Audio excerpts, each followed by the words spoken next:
Muchas gracias. Yo tendría un par de preguntas que hacer a cada uno de ustedes, a esperas de alguna pregunta al público.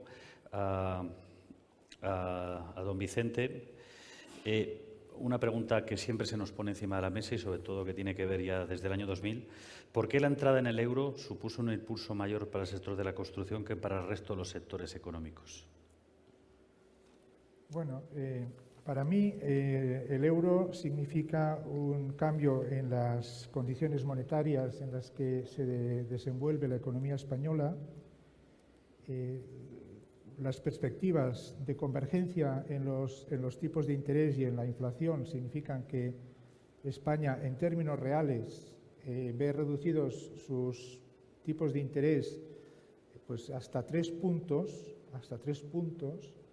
y cuando hay un cambio en las expectativas de tipos de interés a la baja, el valor presente de los flujos de caja generado por los activos vale más, porque se descuentan a un tipo de interés más bajo. Y el efecto es siempre más importante en los activos que tienen una vida útil más larga. Y en este sentido, pues los activos inmobiliarios son los primeros candidatos. Por tanto, era de esperar que si existe un cambio en las expectativas de los tipos de interés a largo plazo reales para la economía española a la baja como consecuencia del euro, automáticamente se produjera una inflación en los activos de vida útil más larga. Y como estos activos de vida útil más larga, como son los activos ligados a los bienes inmobiliarios, no se reproducen fácilmente, es decir, si hubieran subido el precio de los tomates, hubiéramos importado tomates y la inflación se hubiera terminado. Como, repito, estamos hablando de bienes que se tienen que construir y tienen un periodo de construcción largo, pues la burbuja sobre los precios se mantiene de forma importante.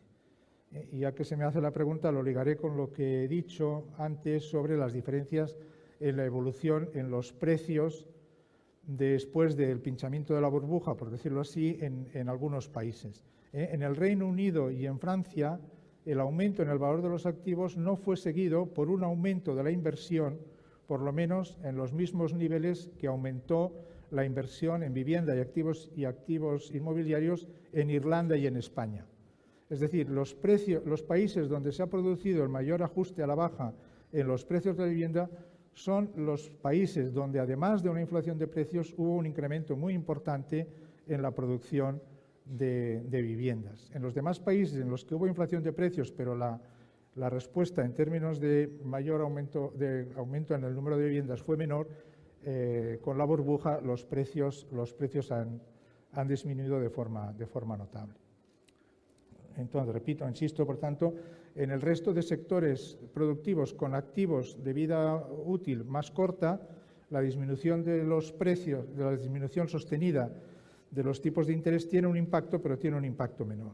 Y por eso las inversiones se desplazan más hacia el sector donde el cambio en las expectativas de tipo de interés se refleja en una mayor subida de precios. Un par de preguntas rápidas para el señor Fontana. ¿Los mercados que ha puesto en expansión son también mercados rentables desde su punto de vista? Y una más, se pregunta, oportunidad del sector a corto o medio plazo en el continente africano. No sale lógicamente reflejado, pero bueno, si tiene alguna tendencia. Bueno, digamos, declaro mi desconocimiento de lo de África, mis disculpas. Que nos estaremos en la vieja Europa, que ya sé que no es un mercado interesante, pero bueno, supongo que esta pregunta la puede responder el próximo ponente que nos va a dar una visión global. Y estábamos hablando de rentabilidad y estábamos hablando de... Si mercados en expansión son también mercados rentables. A ver, en este momento lo que es particularmente cierto aquello que siempre tenemos que recurrir cuando hablamos de Europa. Es decir, no hay un mercado único, los comportamientos son diferentes entre un país y sus vecinos. Es decir, me siento particularmente violento dando recetas generales. De todas maneras, lo que voy a decir tiene muchas excepciones y tiene muchas decir, es una generalidad seguramente falsa puntualmente. Es decir, ¿qué les preocupa a muchos de nuestros colegas que están suministrando información para confirmar estos informes? Ellos están muy preocupados por el tema de los costes, es decir, sobre todo en los capítulos de edificación. ¿Qué está pasando?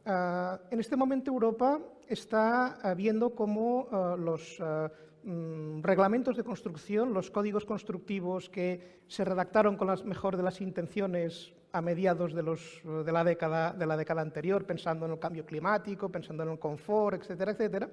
Resulta que, bueno, pues ellos se redactaron con muy buena voluntad y ahora están empezando a entrar en vigor y resulta que, digamos, le llegan al sector en el peor de los momentos. Es decir, ahora Europa está obligando a subir los estándares de construcción en un momento en el que el mercado está menos dispuesto a pagar por el producto final de construcción, es decir, dispuesto a pagar por oficinas, viviendas, etcétera, etcétera. Entonces está produciendo un curioso fenómeno de desfase, es decir, hay un mercado post-crisis, es decir, un mercado con clientes finales que encuentran la financiación más difícil, encuentran más reticencia a invertir porque no tienen el futuro tan claro como lo tenían hace 5 años.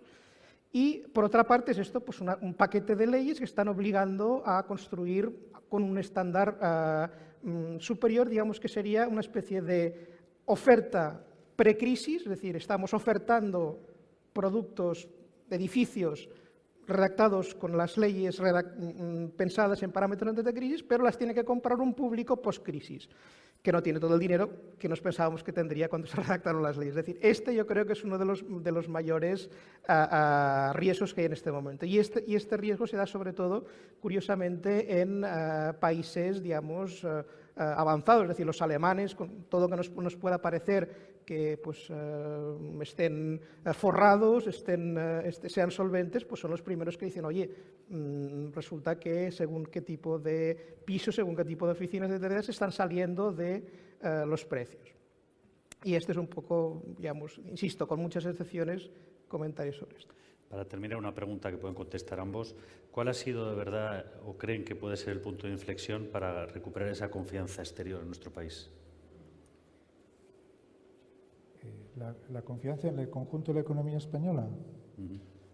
Bueno, yo creo que la confianza en el conjunto de la economía española no se ha deteriorado, a mi modo de ver, tanto como se cree. Lo que pasa que existía una sobreestimación de nuestras capacidades. Y yo creo que lo que hemos ido hacia una valoración mucho más realistas. A mí me parece que para entender lo que ha pasado en el conjunto de la economía española no podemos perder de vista que un sector que empleaba casi el 20% de las personas en el sector privado de la economía se hunde en 1 año y medio. ¿Qué país del mundo puede aguantar un shock de estas características sin contar el importante efecto indirecto que tiene el sector de la construcción y el resto de sectores de la economía? Y cuando descontamos este shock de lo que ha hecho la economía española en estos años, creo, honestamente, que la conclusión tiene que ser que lo hemos hecho bien. No digo muy bien, pero que lo hemos hecho bien. El sector empresarial español está demostrando una capacidad de ajuste en las actividades de internacionalización que creo que todo el mundo está viendo como ejemplar. Obviamente que tenemos algunos lastres por cuestiones que quedan fuera de lo que es el análisis puramente económico, pero sinceramente creo que volvemos al realismo, pero no me atrevería a decir que para cualquier observador honesto que se hubiera podido poner en duda con la crisis la capacidad a medio plazo de la economía española. Y una última pregunta en 1 minuto, si es posible. Preguntan por una de las partes que usted ha mencionado. ¿Es real esos datos positivos de crecimiento en el sector de la rehabilitación? ¿Son perspectivas de verdad de futuro? Bueno, a ver, la rehabilitación es un sector curioso. Digamos que hemos visto que era muy grande en Europa, en España también lo es, que tiene un comportamiento del cual no consigue salir nunca, que es La rehabilitación es un colchón muy eficaz en los momentos de crisis, es decir, la rehabilitación impide que la producción toque suelo a niveles muy bajos, es decir, es un sector que le cuesta más contraerse y con lo cual, digamos, es un paracaídas fenomenal, pero es un sector que cuando cambia el ciclo y todo empieza a crecer, también es reacio a crecer. De manera de que es esto, ahora países potentes con mucha tradición rehabilitadora, por ejemplo, como el caso de Alemania, que decíamos antes, nos parece que son los parientes ricos, están diciendo, oye, si no hay un cambio fundamental de reglas del juego, es decir, que se obligue a la gente o se subvenciona a la gente, etcétera, etcétera, resulta que no podemos rehabilitar más porque llega un momento que rehabilitar más significaría invertir en rehabilitaciones que no son rentables. Y entonces, bueno, es un sector que tiene techo, es decir, es un sector que tiene potencial. En España tiene todas estas cifras maravillosas que hemos oído de los millones de edificios, pero cuando lo pongamos en marcha será muy bienvenido, pero tampoco esperemos que se comporte como la vivienda de hace los últimos años, es decir, no es un sector que tenga un potencial explosivo. Tiene un potencial, digamos, lo decía antes, de paracaídas, de amortiguador, pero no es un explosivo dinamitador. Muy bien, muchas gracias a los dos y a todos ustedes.